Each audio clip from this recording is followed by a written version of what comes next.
नमस्कार साथियों। हिंदी काव्य शास्त्र के अंतर्गत लास्ट क्लास में हमने काव्य गुणों का अध्ययन कर लिया था। दोस्तों आज हम पढ़ने वाले हैं काव्य दोष। काव्य दोष।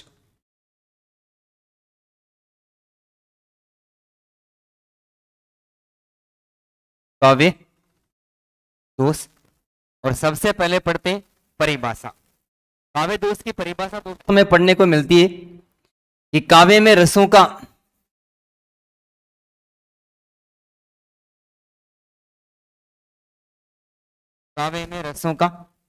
अपक्रस उत्पन्न करने वाले काव्य में रसों का अपक्रस उत्पन्न करने वाले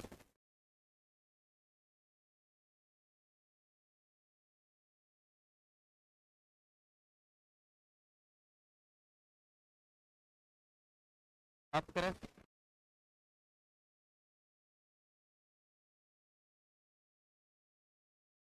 काव्य दोष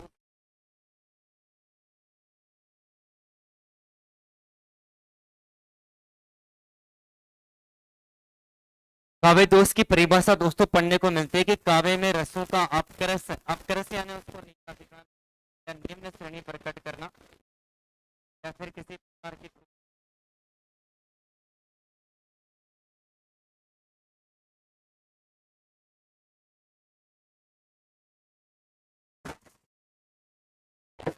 काव्य अपक्रस से उत्पन्न करने वाले तत्वों को दोस्तों काव्य दोष कहा जाता है। अथवा दोस्तों इसके अलावा हमें परिभाषा पढ़ने को मिलती है कि किसी भी काव्य में कोई कमी या त्रुटि पाई जाती है। किसी भी काव्य में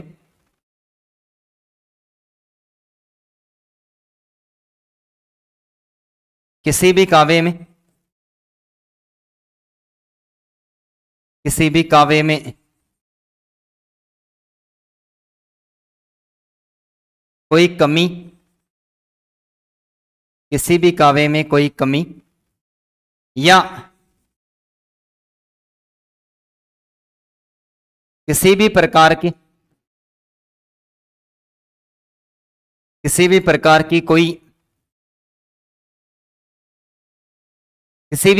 की कोई त्रुटि पाई जाती है। किसी भी प्रकार की कोई त्रुटि पाई जाती है तो वहां काव्य दोष माना जाता है।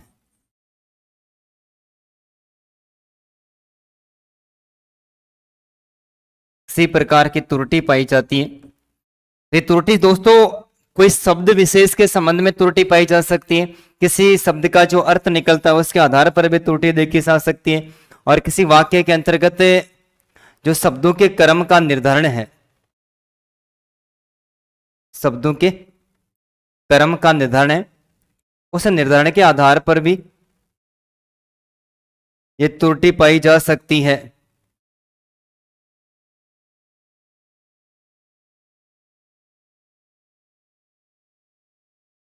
क्रम के निर्धारण के आधार पर भी क्या पाई जा सकती है दोस्तों? त्रुटि पाई जा सकती है। इसके बाद में हम पढ़ते हैं काव्य की परिभाषा।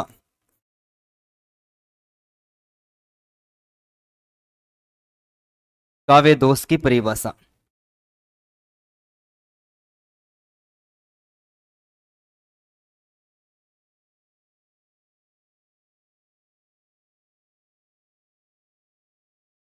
काव्य दोष की परिभाषा। और दोस्तों सबसे पहले हम परिभाषा पढ़ते हैं आचार्य विश्वनाथ की साहित्य दर्पण रचना के अंतर्गत। आचार्य विश्वनाथ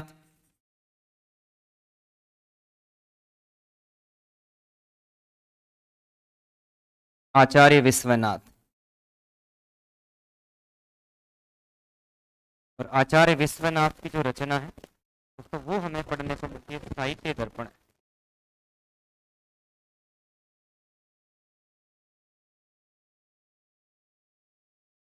साहित्य दर्पण रचना के अंतर्गत परिभाषा हमें पढ़ने को मिलती है रसा अपकर्षा दोषा रसा,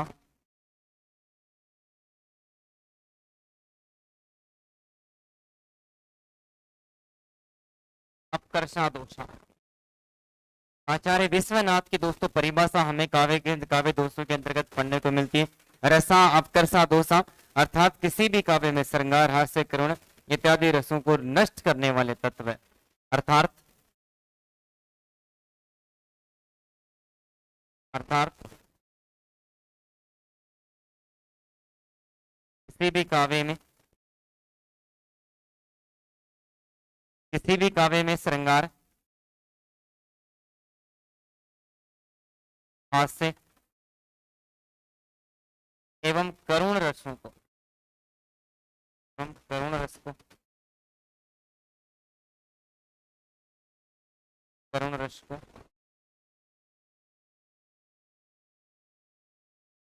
नष्ट करने वाले तत्व, नष्ट करने वाले तत्व।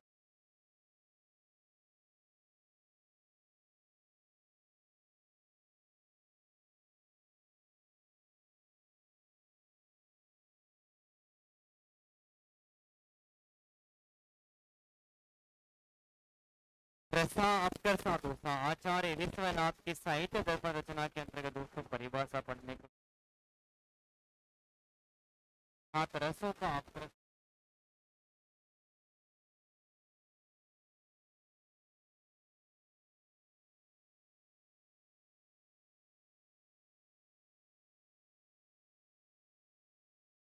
आचार्य वामन, आचार्य वामन।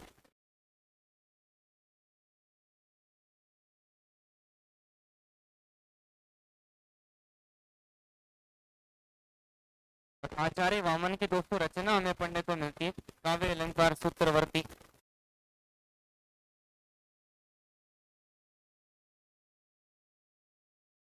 काव्य अलंकार सूत्रवर्ती और काव्य अलंकार सूत्रवर्ती रचना के अंतर्गत आचार्य वामन ने परिभाषा दी है गुण विप्राय आत्मानो दोषा। गुण विप्राय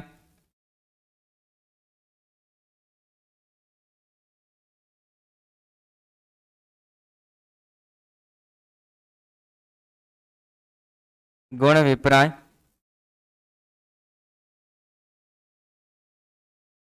आत्मानो दोषा।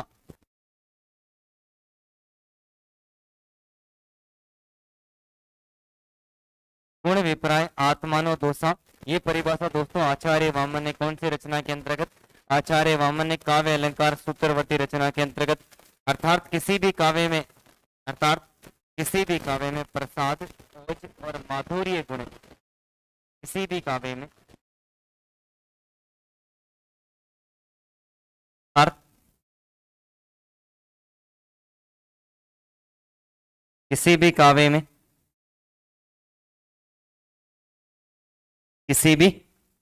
में प्रसाद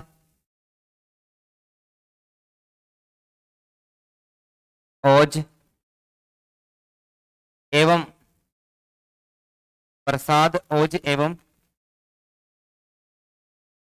माधुर्य गुणों को, प्रसाद ओज एवं माधुर्य गुणों को नष्ट करने वाले तत्व, नष्ट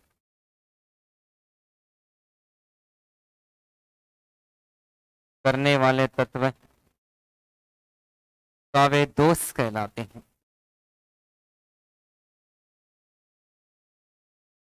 काव्य दोष कहलाते हैं। ठीक है, एक बार फिर से रिवीजन करते हैं। सबसे पहले काव्य दोष की परिभाषा दोस्तों, काव्य के रसों का जो अपकर्ष है यानी नष्ट करने वाले या फिर उसके अंतर्गत निम्न भाव उत्पन्न करने वाले, तो काव्य के रसों का अपकर्ष उत्पन्न करने वाले तत्व है वे काव्य दोष माने जाते हैं। अर्थात किसी भी प्रकार का कोई काव्य लिखा जाता है उसमें कोई कमी या कोई त्रुटि पाई जाती है, कोई कमी या फिर कोई त्रुटि पाई जाती है तो वह काव्य दोष माना जाता है।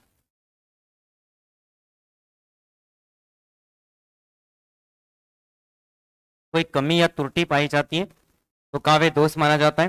पहली परिभाषा आचार्य विश्वनाथ के रसा अपकर्षा दोषा यानी किसी भी काव्य के अंतर्गत श्रृंगार हास्य और करुण इत्यादि रसों को नष्ट करने वाले तत्व है वो क्या माने जाते हैं, वो काव्य दोष माने जाते हैं।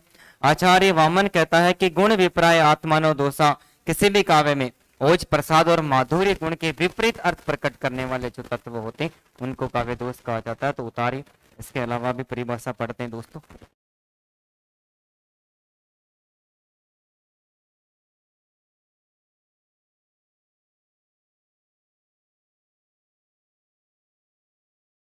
बाद में दोस्तों परिभाषा हमें पढ़ने को मिलती है आचार्य मम्मट। आचार्य मम्मट और रचना मिलती है दोस्तों काव्य प्रकाश। आचार्य मम्मट की रचना काव्य प्रकाश। आचार्य मम्मट की परिभाषा पढ़ने को मिलती है मुख्यार्थ हतिर दोषा।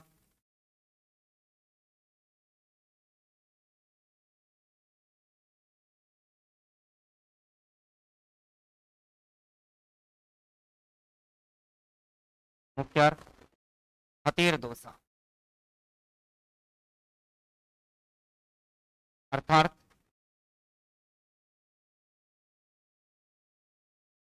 किसी भी काव्य में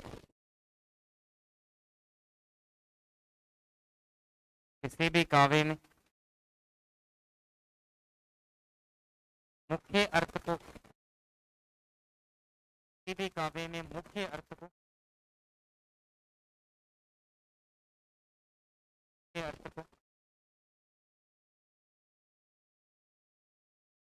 नष्ट करने वाले तत्व, किसी भी काव्य में मुख्य अर्थ को नष्ट करने वाले तत्व काव्य दोष कहलाते हैं। काव्य दोष कहलाते, काव्य दोष कहलाते हैं। मुख्यार्थ हतिर दोषा अर्थात किसी भी काव्य में मुख्य अर्थ को नष्ट करने वाले तत्व दोस्तों काव्य दोष माने जाते हैं। इसके बाद में हमें परिभाषा पढ़ने को मिलते हैं अग्नि पुराण, और अग्नि पुराण के साथ में आचार्य पीयूष वर्ष जयदेव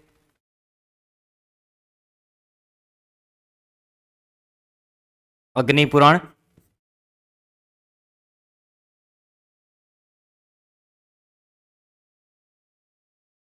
एवं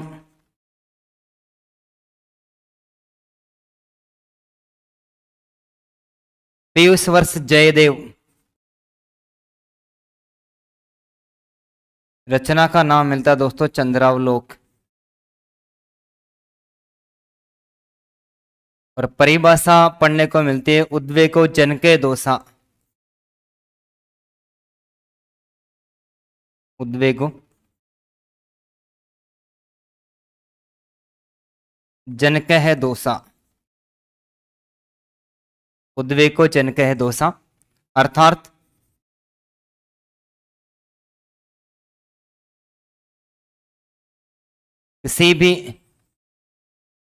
किसी भी काव्य को पढ़ने से, किसी भी काव्य को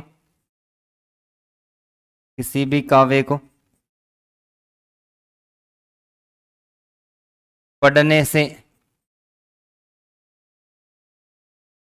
किसी भी काव्य को पढ़ने से मन में चिंता, किसी भी काव्य को पढ़ने से मन में चिंता उत्पन्न, किसी भी काव्य को पढ़ने से मन में चिंता उत्पन्न करने वाले तत्वों को काव्य दोष कहा जाता है।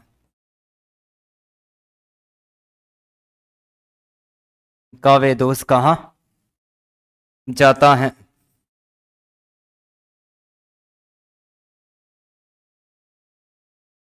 तो दोस्तों काव्य दोष के अंतर्गत चार परिभाषा हमें मुख्य रूप से इंपॉर्टेंट मिलती है, जिसमें सबसे पहले आचार्य विश्वनाथ ने, आचार्य विश्वनाथ कहते हैं कि रसा अपकर्षा दोषा अर्थात किसी भी काव्य में श्रृंगार हास्य करुण इत्यादि रसों को नष्ट करने वाले तत्वों को काव्य दोष माना जाता है।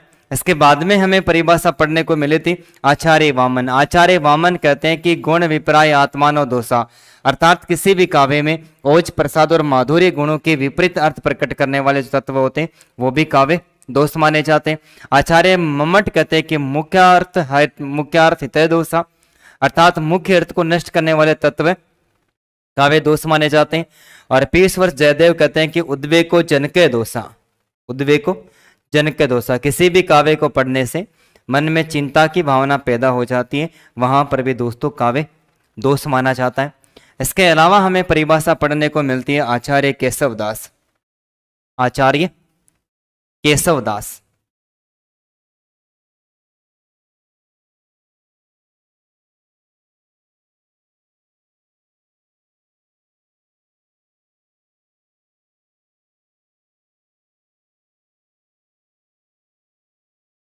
दोस्तों, आचार्य केशवदास की परिभाषा हमें पढ़ने को मिलती है कि राजत रंचन दोष जुत कविता वनिता मित, राजत रंजत ने दोष जुत कविता वनिता मित, कविता वनिता दोस्तों इस तरीके को कहते हैं, कविता वनिता मित राजत रंजतन दोष जुत कविता वनिता मित, बुंदक हाला होत जू गंगा घट अपवित, बुंदक हाला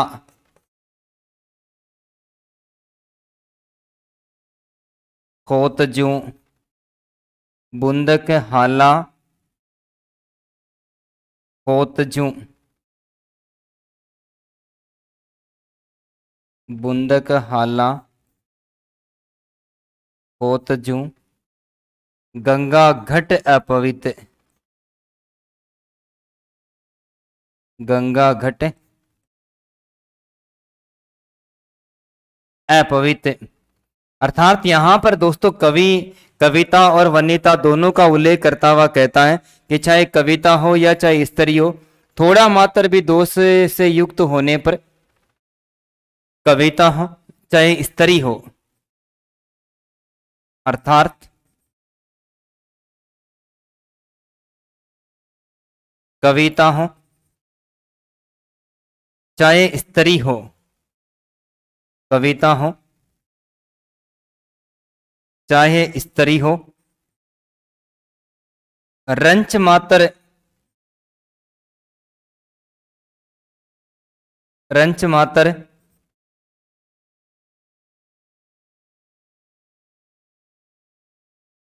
रंच मात्र दोष होने पर, सदृश से सामाजिकों के मध्य दोष होने पर,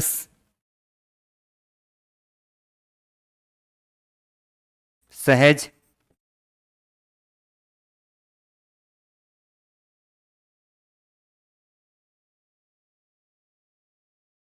रंच मात्र दोष होने पर सदृश से सामाजिकों के मध्य, सदृश से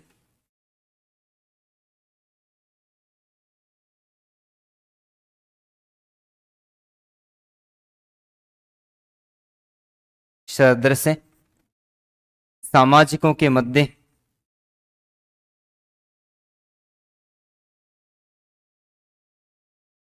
उपहास का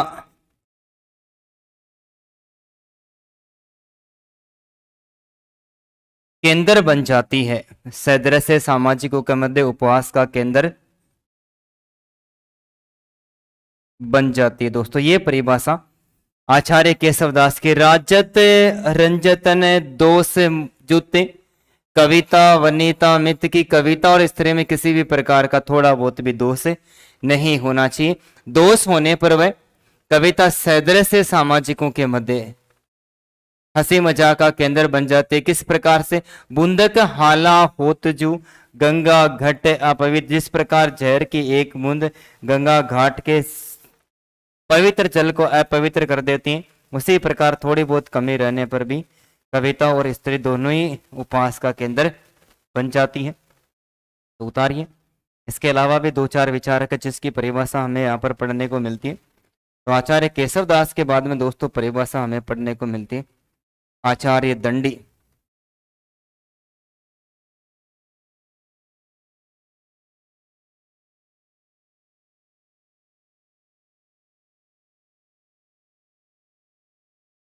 आचार्य दंडी।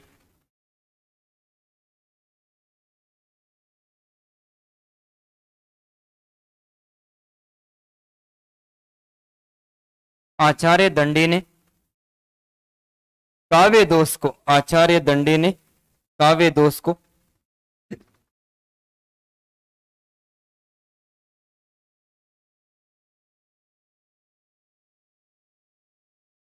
आचार्य दंडी ने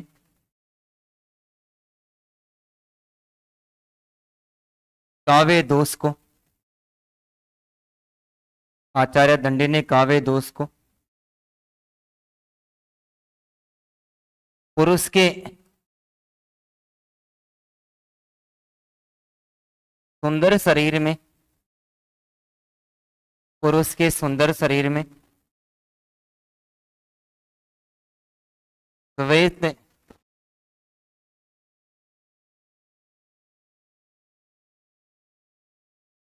कुष्ठ चिन्ह के सम्मान, श्वेत कुष्ठ चिन्ह के सम्मान माना है। अर्थात दोषपूर्ण काव्य, अर्थात दोषपूर्ण काव्य लिखने वाले कवि को, दोषपूर्ण काव्य लिखने वाले कवि को मूर्ख कहकर पुकारा है।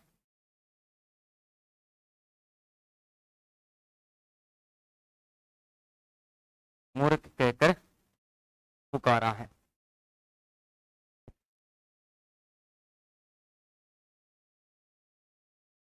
आचार्य दंडी दोस्तों स्वीकार करते हैं कि जिस प्रकार एक सुंदर शरीर वाला व्यक्ति होता है और उसके शरीर पर जो सफेद रंग के चिन्ह होते हैं, वो सफेद रंग के चिन्ह उसके शरीर की शोभा को धूमिल कर देते हैं, ठीक उसी प्रकार दोषपूर्ण काव्य लिखने वाला कवि भी को मूर्ख स्वीकार किया है। किसके द्वारा? आचार्य दंडी ने दोषपूर्ण काव्य लिखने वाले कवि को मूर्ख कहकर पुकारा है। इसके अलावा हमें परिभाषा पढ़ने को मिलती है कणाद मुनि ने काव्य दोषों को काव्य की आत्मा के मार्ग में अवबोधक माना है।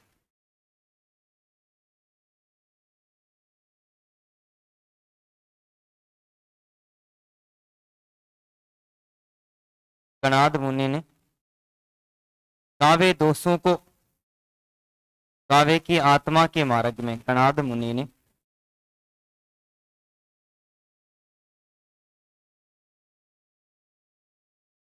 कणाद मुनि ने काव्य दोषों को काव्य की आत्मा के मार्ग में, काव्य की आत्मा के मार्ग में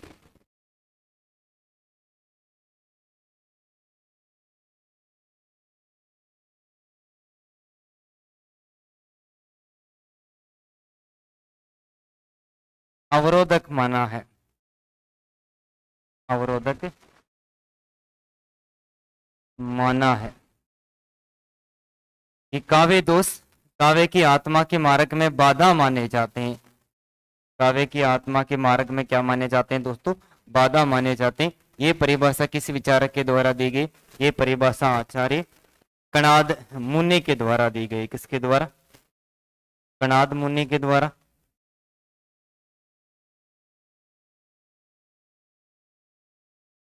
इसके अलावा दोस्तों एक और परिभाषा पढ़ने को मिलती है आचार्य भामह।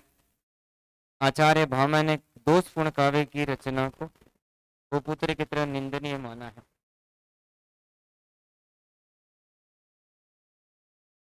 आचार्य भामह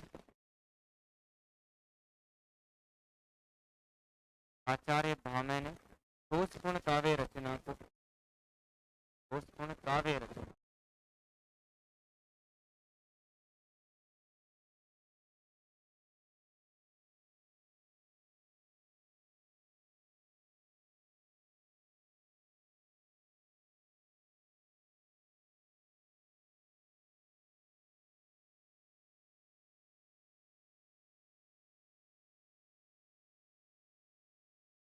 निंदनीय माना। आचार्य भामह ने दोषपूर्ण काव्य रचना को दोस्तों किसकी तरह, सुपुत्र की तरह निंदनीय माना है। जबकि आचार्य कणाद मुनि काव्य की आत्मा के मार्ग में उसको बाधा समझते। इस प्रकार है आचार्य दंडी, आचार्य कणाद और कणाद के साथ में आचार्य भामह के द्वारा भी दोस्तों काव्य दोषों को परिभाषित करने का कार्य किया। लेकिन चार जो इम्पोर्टेंट परिभाषा आचार्य विश्वनाथ, विश्वनाथ के साथ में आचार्य वामन, आचार्य मम्मट और आचार्य मम्मट के साथ में 30 वर्ष जयदेव की जो परिभाषा है वो वेरी इंपॉर्टेंट मानी जाती है। के बाद में हम पढ़ते हैं काव्य दोषों का विवेचन।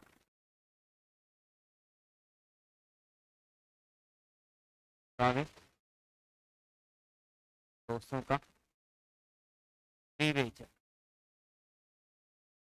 काव्य दोषों का विवेचन।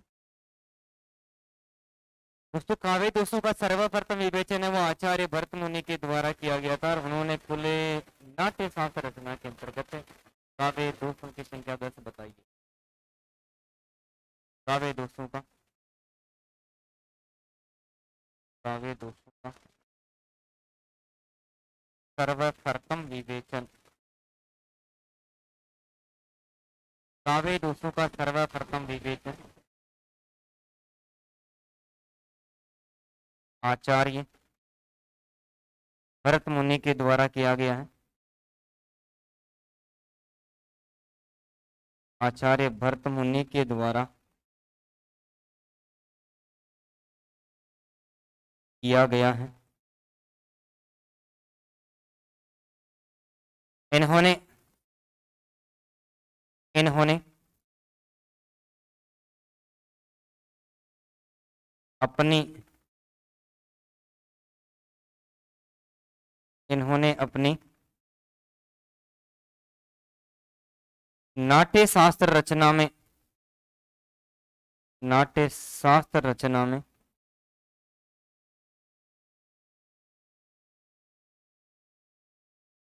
काव्य दोषों की संख्या, काव्य दोषों की संख्या 10 मानी है।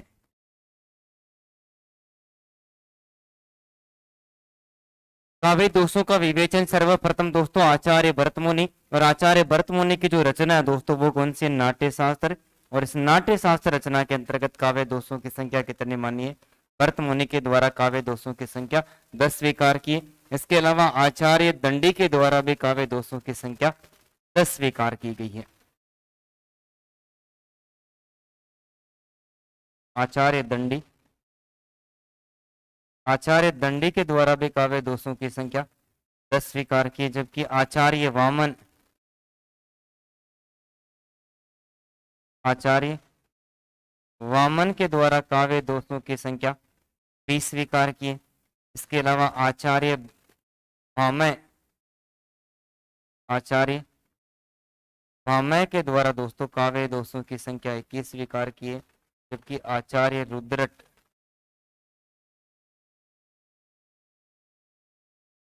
आचार्य रुद्रट के द्वारा काव्य दोषों की संख्या कितनी स्वीकार की है, 26 स्वीकार की गई। ठीक है। आचार्य भरत मुनि ने काव्य गुणों की संख्या 10 स्वीकार की थी। इसके अलावा आचार्य दंडी ने भी काव्य गुणों की संख्या 10 स्वीकार की थी।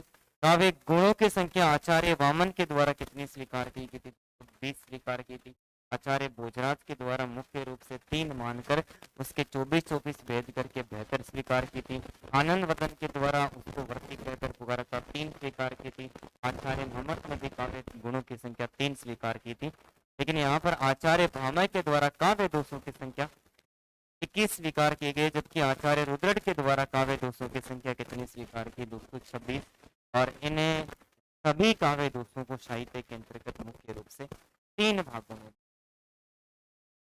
कितने भागों में बांटा जाता है, 3 भागों में बांटा जाता है। तो उतारे 3 भागों की भी अलग अलग चर्चा करते हैं।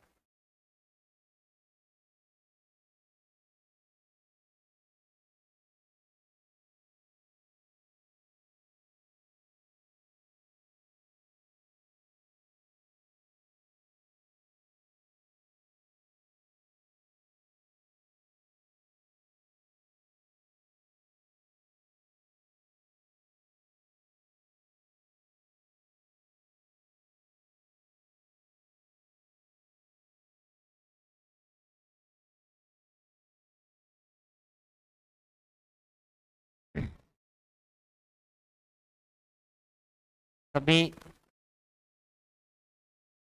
आचार्यों के द्वारा, सभी आचार्यों के द्वारा काव्य दोषों को,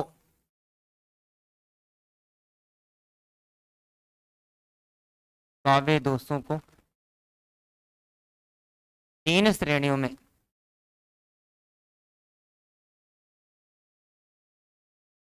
तीन श्रेणियों में विभाजित किया गया है, तीन श्रेणियों में विभाजित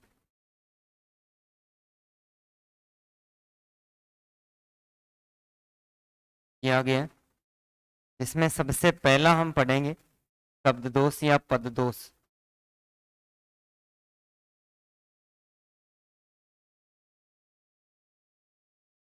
शब्द दोष या पद दोष। दूसरा अर्थ दोष। और तीसरा वाक्य दोष या रस दोष। वाक्य दोष या रस दोष। ठीक है, सबसे पहले परिभाषा पढ़ते हैं दोस्तों, शब्द दोष या पद दोष। और परिभाषा पढ़ने को मिलती है कि जब किसी काव्य के अंतर्गत, किसके अंतर्गत, जब किसी काव्य के अंतर्गत व्याकरण से संबंधित, किससे संबंधित, व्याकरण से संबंधित कोई कमी पाई जाती है, जब किसी पद में, जब किसी पद में व्याकरण से संबंधित,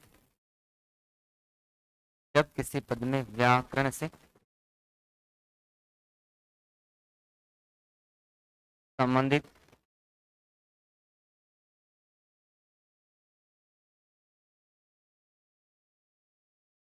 कोई त्रुटि या कमी पाई जाती है,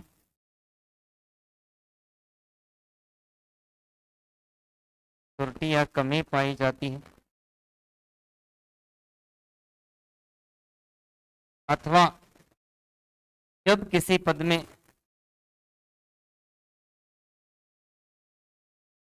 अथवा जब किसी पद में वचन, लिंग एवं वर्तनी, जब किसी पद में दोस्तों, जब किसी पद में लिंग, वचन एवं वर्तनी, जब किसी पद में लिंग,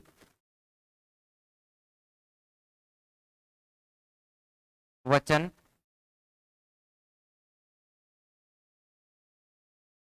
एवं वर्तनी संबंधी, वर्तनी कहते हैं दोस्तों लिखावट को, वर्तनी संबंधी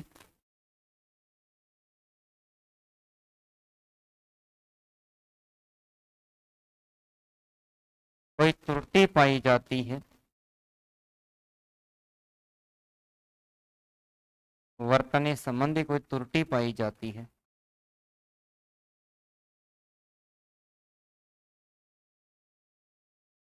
तो वहां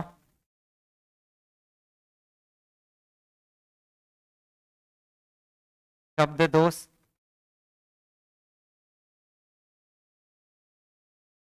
या पद दोष माना जाता है।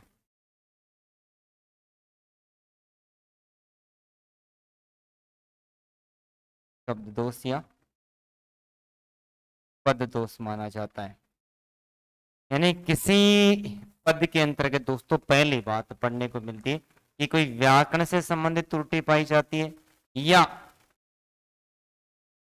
लिंग, वचन एवं वर्तनी संबंधी कोई त्रुटि पाई जाती है, तो वहां पर शब्द दोष या पद दोष माना जाता है। कौन सा? शब्द दोष या पद दोष माना जाता है। जैसे कुमुद ने खिल गया बाल रवि को देखी, जैसे कुमुद ने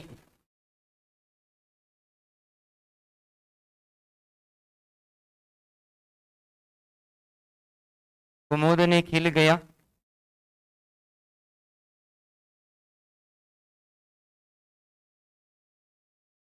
बाल रवि को देखी। ठीक है, यहां पर दोस्तों कुमुदनी, और कुमुदनी शब्द स्त्रीलिंग है, लिंग संबंधी त्रुटि है, स्त्रीलिंग है, लेकिन पुल्लिंग में इसको क्रिया पुल्लिंग की प्रयुक्त हुई है, तो यहां पर लिंग संबंधी त्रुटि है, और लिंग संबंधी त्रुटि होने के कारण दोस्तों यहाँ पर शब्द दोष या पद दोष माना गया। कुमुद ने खिल गया बाल रवि को देखी, यहाँ पर जो क्रिया है, कुमुद ने स्त्रीलिंग प्रयुक्त हुआ, लेकिन क्रिया पुल्लिंग की प्रयुक्त की गई, लिंग संबंधित त्रुटि पाई गई है, अतः यहाँ पर शब्द दोष या पद दोष है। इसके अलावा आपसी सौजन्यता देखी न जाती कहीं,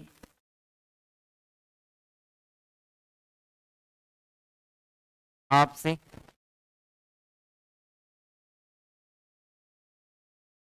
सौजन्यता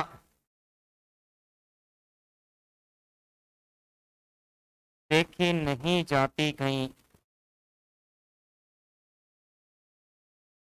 इस पद के अंतर्गत दोस्तों वचन संबंधी वर्तनी संबंधी त्रुटि पाएगी, वर्तनी संबंधी, जैसे सौजन्यता, इस पद के अंतर्गत जो सौजन्यता शब्द लिखा गया है, ये वर्तनी की दृष्टि से, ये वर्तनी की दृष्टि से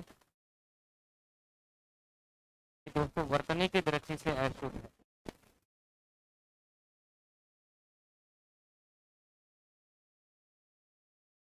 इसका जो शब्द शुद्धिकरण है,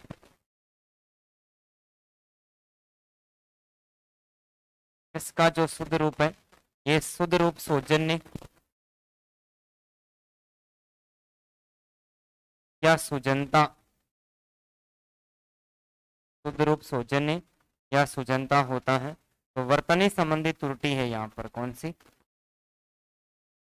वर्तनी संबंधी त्रुटि।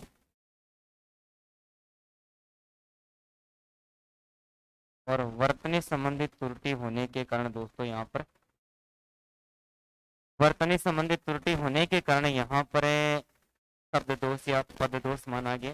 तो व्याकरण संबंधी या फिर लिंग और वचन संबंधी या वर्तनी संबंधी कुछ त्रुटि पाई जाती है, तो वहां पर दोस्तों कौन सा दोष माना जाता है? वहां पर शब्द दोष या पद दोष माना जाता है। इसको उतारिए, के बाद में अर्थ दोष के बारे में भी चर्चा करते हैं। अर्थ दोष,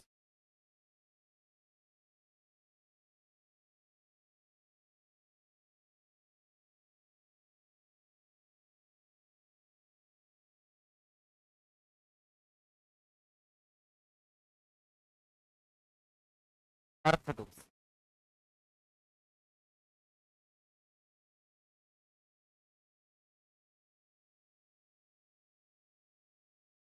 अर्थ दोष की दोस्तों परिभाषा पढ़ने को मिलती है कि जब किसी पद में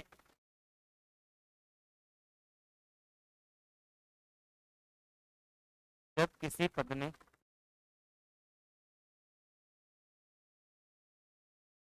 एक ही अर्थ को प्रकट करने वाले, एक ही अर्थ प्रकट करने वाले, एक ही अर्थ को प्रकट करने वाले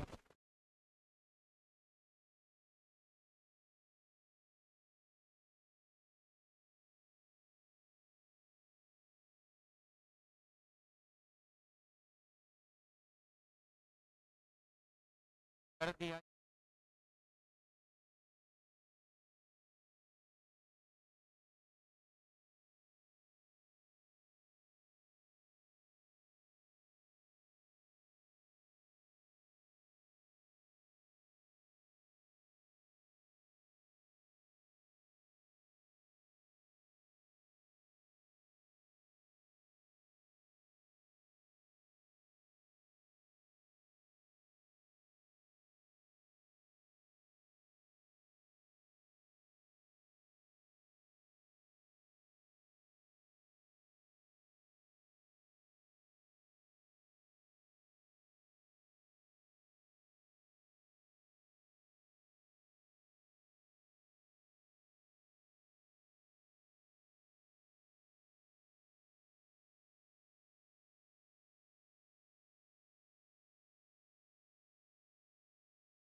यहाँ पर जो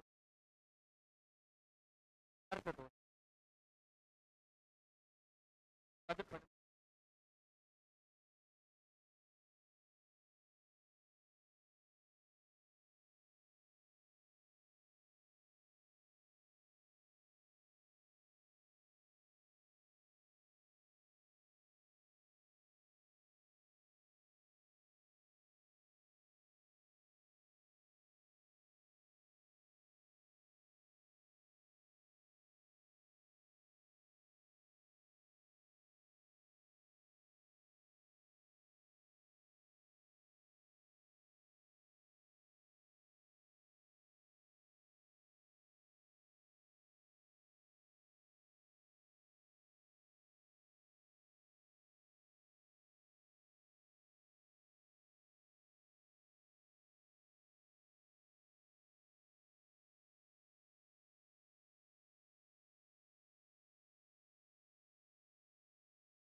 तो एक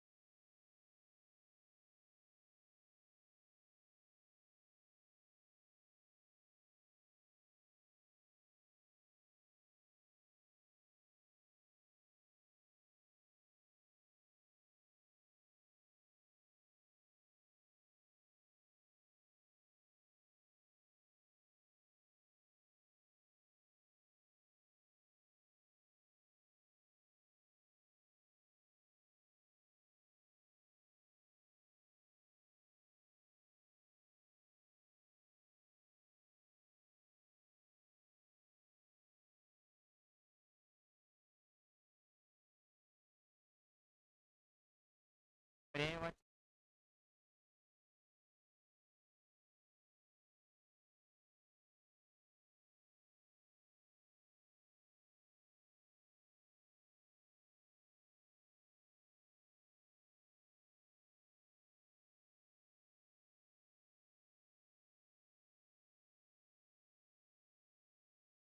का यहाँ पर दो अर्थ दोष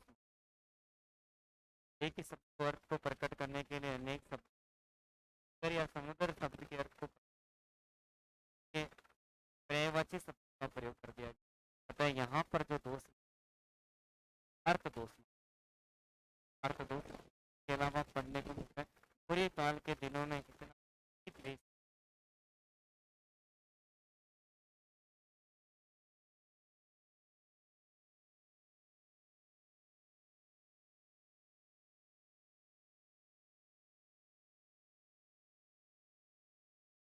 इतना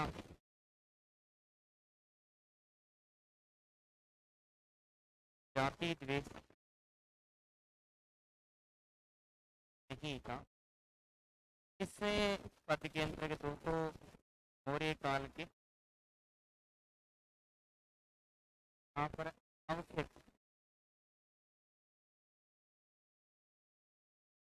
आवश्यक शब्द संबंधित आवश्यक शब्द त्रुटि है इसका जो शुद्ध वाक्य है ये शुद्ध वाक्य होता पूरे काल में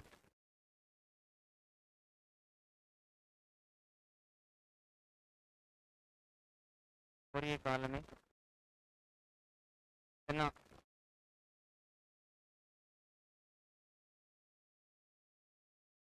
इतना पूरे काल में इतना जाति द्वेष अनावश्यक ये शुद्ध वाक्य जाति द्वेष नहीं था अनावश्यक शब्द आगे अर्थ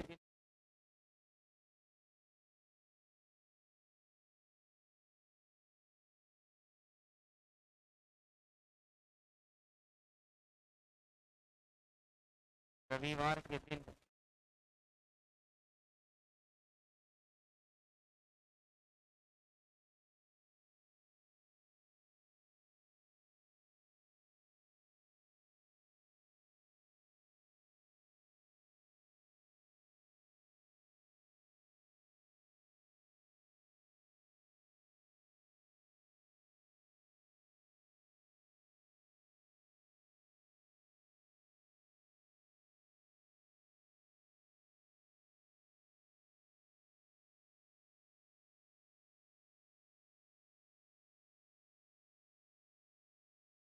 रवि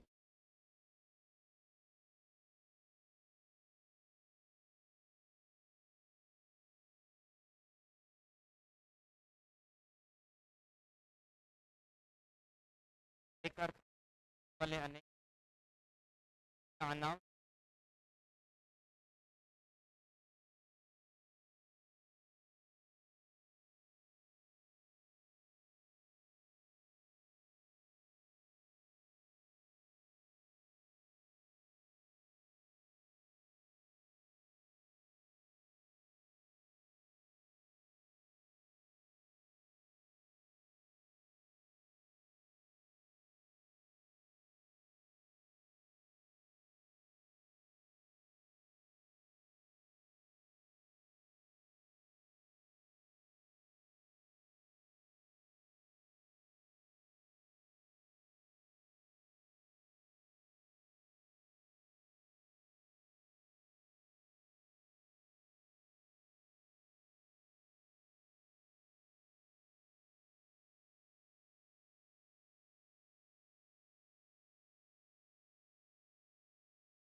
अथवा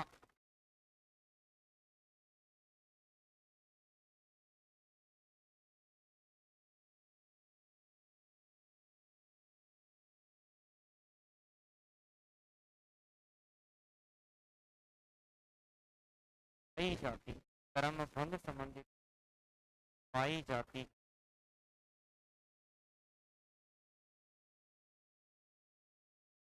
तो वहाँ वाक्य दोष या रस दोष माना जाता।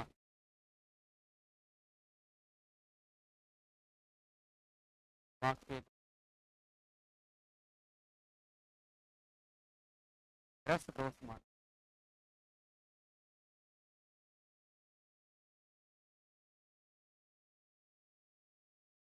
वाक्य दोष वाक्य दोष या रस दोष माना जाता है।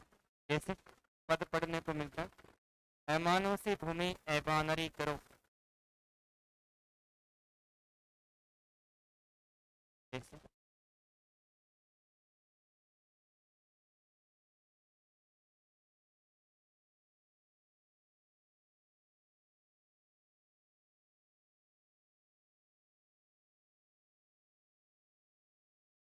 ऐबानरी करो, ऐमानों से ऐबानरी करो। तो ए का अर्थ होता है नहीं। यहाँ पर अवण कहना,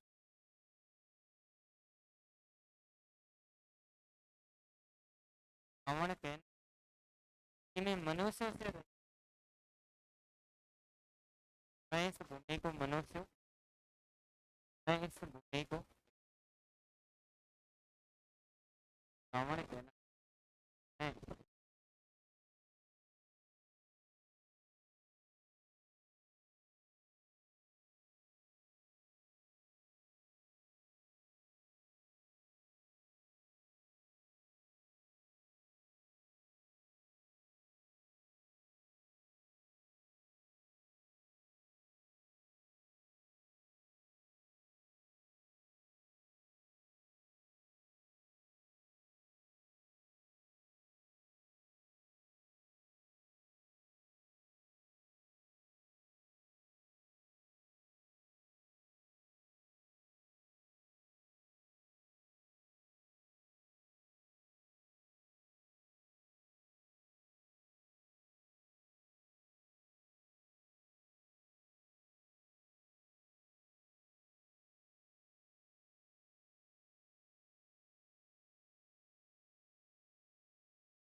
अनवसरों से रहित